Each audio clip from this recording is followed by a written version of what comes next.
Good morning, loved ones. Welcome to episode 7. Welcome to Earth Church. Guess where I am? I'm on top of the world. I am up here on Mama Shasta. Woo! Yeah, this is day 99, running every single day. First day running in the snow, so that's next level. It's harder, but I need to do hard right now physically to remember that I can do hard things. How was everybody's week? Boy, mine was the most beautiful and the hardest week yet, man. My kiddo, Rune Star, turned 14. Shout out to Rune Star. Man, just kind of a time marker being a mom. Can't believe we made it this far. It's going well. And hard stuff too. Went through what I think in time I'm going to see really is small, but at the time felt like one of the hardest moments of my life, my journey. And it was beautiful though. Of course, here's what I do is I try to find a way to work with it. It is my prerogative. I decide what effect events in my life have on me and how to transmute them.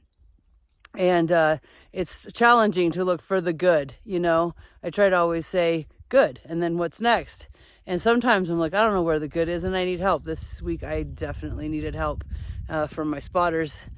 And anyway, hardest part was having that it triggered me to go into a state that I haven't been in a really long time.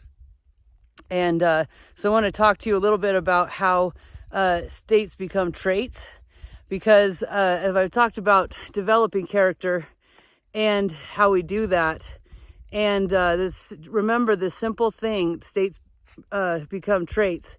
So whatever state you're in, take a look at that. How much time are you spending in that state? Is it serving the character that you want to be or become? And if not, shift into another state by developing other traits.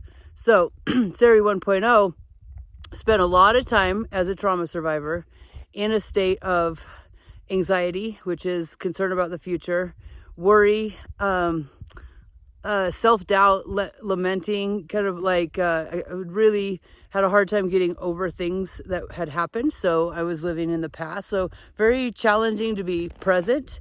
And it led to depression and isolation. And fierce independence is a trauma response. I was like so independent, there was like no more awards for it. It was like ridiculous, like wouldn't take a coat in a rainstorm kind of thing. No one got their blessing with Sari 1.0.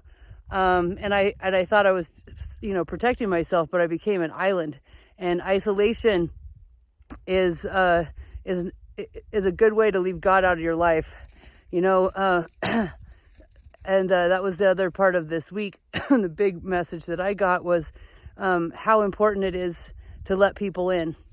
So I have been working actively for about 3 years, especially on developing a state of being with people who love me, being with community, letting people into my life. And it was terrifying at first. It had to start with one person, my spotter, my coach, and letting him know, how hard it was for me and what I would need, to feel safe in this situation, that it was so out of my comfort zone that I literally would go into trauma responses. And he helped me through that, and slowly I've entered into a life of community, really letting people into my life, sharing a lot of experiences with them. And so I actively spend, I would say 50% of my life now in community. It's huge when it gets to 30%, and we could talk more about that. But where that stepped in this week is my community saw that I was in a state that I'm not usually in. And they put themselves around me and gave me the space and the support. It took trust on my part to share what I was going through with them. And I'm glad that I did, because it also built trust in them with me. And so what I message to you is, gotta let, sorry about the dog, trying to be concise with this and let it come in with spirit, but the way to let God move through your life, for miracles to happen for you, the key there is to be in community. You have to be in community, so that you can share your gifts and others can share their gifts with you. So this most challenging experience for me is turning out to be one of the most beautiful, and I want to share that with you. So hit me up, let me know how this what this speaks to you. If you have any questions, I'm here for you. This is what I do at Bodywise Mount Shasta.